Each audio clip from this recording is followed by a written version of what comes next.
Tayo ay gagawa ng potato balls, kaso lang ipiprito ko lang to.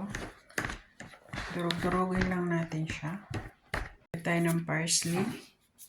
Tapos meron tayong cumin, paminta, at saka, ano ba to? Paprika. And then maglagay tayo ng 1 kutsarang corn flour. And then 2 kutsarang all-purpose flour. Add din tayo ng breadcrumbs na 2 kutsara. Mix ko na yung breadcrumbs saka yung corn flour at saka flour.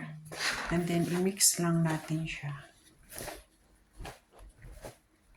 Mag-add tayo ng konting asin. Yan, naging dough na po siya. Bibilog-bilogin kasi natin to, tapos palaman natin ng mozzarella cheese and then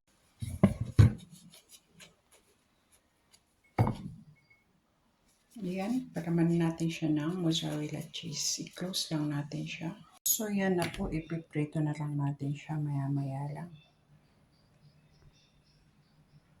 Muna natin siya sa ating breadcrumbs. Ayan po yung ating breadcrumbs.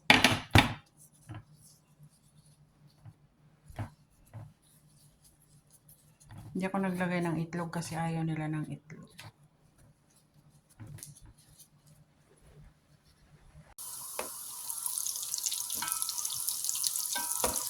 Kailangan mainit na mainit yung ating mantika.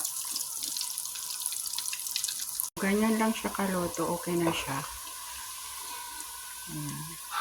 Ito yung ating finished product. Gagawa lang ako ng sauce. Yan, ketchup lang daw yung gusto nilang sauce nito. So, pagbigyan, di ba? Ayan yung ketchup. So, yan po yung ating finished product. Ako'y unang kakain. So, yan po siya. Ang ating potato balls with cheese.